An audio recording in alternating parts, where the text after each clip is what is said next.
Will the push to oust Newsom prove to be successful? Let's ask the woman who was part of the Golden State's 2003 Governor Gray Davis recall, Tammy Bruce. Tammy, Happy New Year to you. Thanks for joining us. Same to you. My pleasure. Great way to start the new year. It is indeed, and I think this is a story that's really going to gain steam. Now, since 1911, I believe it is, 55 times Californians have tried to recall their governor, but only once was it successful. You were a part of it in 2003 in recalling Governor Davis. Of course, we got Arnold Schwarzenegger out of it. What do you see in parallels between then and now? Well, that was a real populist effort. It was obviously thousands of people involved in organizing. But the similar thing is, of course, the people of the Southwest, the people of the west of this country, really still are revolutionaries. We all are at heart, right? It's in our DNA. But I think that what Californians, while all Americans are generally, of course, tolerant, we're quiet people, is that what they don't like is unfairness. They don't like being lied to. None of us do. And that's what Gavin Newsom did. That's what Gray Davis was doing to the state as well. Also, negative impact on the economy. So this is really a nonpartisan issue. So I think that they can have success. I certainly hope they do. Schwarzenegger was not a success. So my only warning is when you do this recall is make sure that there's a lot of thought put into who it is that's being encouraged to run. There were over 60 people, by the way, Griff, who ran for governor on the same ballot as the recall in 2003. It was a fabulous experience. It was a nonpartisan race. And we know that the process worked well.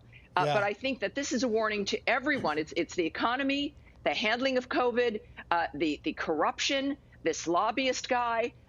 Californians don't like it, and I think they'll be successful. And it's fascinating. In 2003, of course, Davis was dealing with an energy crisis. His failures there led to the recall. Now we have Newsom and his failures in handling COVID-19. How close, though, is this to actually succeeding, Tammy? Because we know you need 1.5 million signatures. They've got a little over 800,000. That's right. We just saw our first Irvine-based consulting firm give $500,000 to this effort. How likely is it to succeed? Well, the campaign itself has noted on social media that a lot of that money that we've heard, these big donations, which are good, are not in cash somehow. And they need paid circulators. That's what our experience was in 2003. The populist base, the grassroots base is great in distributing, but you need an organized, paid circulator framework. Money is needed.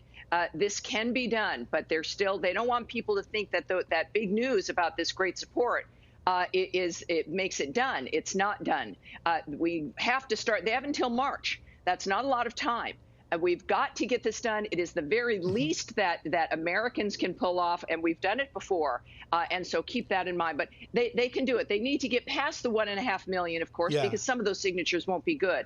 And they realize that. But it certainly is a doable framework. And Tammy, just in the time we've got, about 30 seconds left, how important is it raising questions about the governor's ties to this lobbyist Kinney that he was at his 50th birthday party at the French Laundry? Yeah. Well, you know, I equate corruption with being like a bag of potato chips. You don't do it just once, right? You keep going. In this case, it's like a pile of trash. You don't dig through the trash to find the sweet-smelling roses. There's more underneath. He lied when he ran for office about the death penalty, as an example. He's been a failure at governing. And now you've got a guy who's been with him for at least 14 years, who ghostwrites his speeches, who was a part of this French Laundry dinner and a part of so much more. The question is, and the concern is, that Gavin Newsom is doing things that benefit that lobbyist and those interests as opposed to benefiting the people of California. And how do you know? Because the people of California are in dire straits, and Gavin Newsom and his friends are not. Tammy Bruce kicking off 2021 with a great line. It's so true. You can't just eat one potato chip. Thanks, Tammy. That's right.